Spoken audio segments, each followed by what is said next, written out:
डूंगरपुर जिले में सरकारी योजनाओं की सोच से कहीं आगे चलने वाला राजकीय प्राथमिक स्कूल भिलवाटा इन दिनों सुर्खियों में है।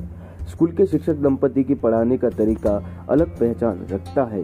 प्राइवेट स्कूल के बच्चे भी टीसी लेकर इस अनोखे स्कूल में एडमिशन ले रहे हैं। इसके पीछे की वजह है शिक्षक दंपति के पढ़ाने का तरीका। डूंगरपुर जिला मुख्यालय से 5 किलोमीटर दूर ऊंचे पहाड़ पर बना राजकीय प्राथमिक विद्यालय भिलवाटा साल 2013 तक महज 15 बच्चे स्कूल में पढ़ते थे, लेकिन साल 2013 में दीपक पंड्या व उनकी पत्नी दीपिका पंड्या की नियुक्ति इस स्कूल में हुई। तब स्कूल का रोल बढ़ाने और क्षेत्र के बच्चों को स्कूल की तरफ आकर्षित करने के लिए शिक्षक दंपति ने एक नवाचार किया। शिक्षक दीपक व उनकी पत्नी दीपिका ने चाइल्ड साइकोलॉजी के हिसाब से पढ़ाई को रोचक बनाने के लिए खुद की रिसर्च की और कक्षा 5 तक पढ़ाने के लिए खेल खेल में पढ़ाना शुरू कर दिया। पढ़ाई का तरीका बच्चों को इतना रोचक लगा कि अब स्कूल में नामांकन 85 तक पहुंच गया है। इस नवाचार के लिए जो भी खर्च हुआ वो शिक्षक दंपति ने खुद वहन किया। खेल खेल में पढ़ाई से बच्चों को जल्दी समझ में आ जाता है, जिसके चलते भिलवाटा स्कूल के बच्चों को शैक्षिक स्तर भी अन्य सरकारी स्कूल के बच्चों से अच्छा है। परिस्थितियां अब इस कदर बदल चुकी हैं कि अन्य स्कूलों के बच्चे भी टीसी लेकर भिलवाटा स्कूल में दाखिल लेकर पढ़ने ऑटो से पहुंचते हैं। यहाँ गणित, विज्ञान सहित सभी विषयों के सहायक सामग्री के साथ पढ़ाया जाता है, जो बच्चों को आसानी से समझ में आ जाता है। सर, ये जो स्कूल है वो 2013 में राज्य सरकार ने इसको खोला है और हम इससे पहले दूसरे स्कूल में थे। गांव वालों ने हमारे कार्य को देखा, हमारी सेवाओं को देखा और हम जिस स्कूल में काम कर रहे थे वहां की जो निपुणता थी उसको देखकर हमें गांव वाले यहाँ पर लेके आए।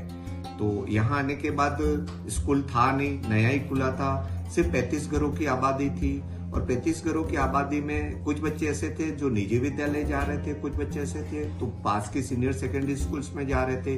तो हमने गांव का सर्वे किया और सर्वे में ही देखा गया कि ज्यादा बच्चे हैं नहीं, लेकिन जो भी बच्चे हम ला सके अभिभावकों से मिलके या गांव की बैठक में हम गए और बैठक में बात करके जो लाए बच्चे, तो मात्र 15 बच्चों से हमने ये विद्यालय प्रारंभ किया। और विद्यालय बालवाड़ी में प्रारंभ किया था क्योंकि बैठने की जगह नहीं थी। दरी वगैरह सब हम घर से लेके आए थे, काफी कुछ शिक्षण सामग्री अभी हम घर से लेके आए थे।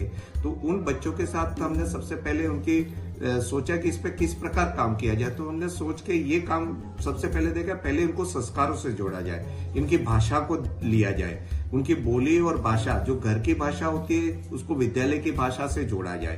तो पाठ्य पुस्तक का अगर उपयोग करेंगे तो बच्चे बोर हो जाएंगे इससे।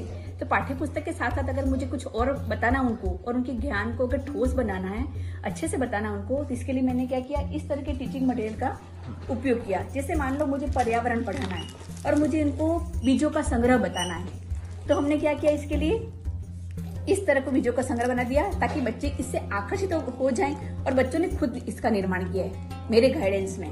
और फिर क्या इन्होंने क्या ये बीजों का संग्रह इस तरह से किया, सारे बीज उनको पता चल गया कि मक्का है, ये अनाज है, ये दालें हैं, ये सब्जियां हैं। इस तरह का काम किया हमने ताकि बच्चे इसका ठोस ज्ञान प्राप्त कर सके और उनको अच्छे से पता चल सके।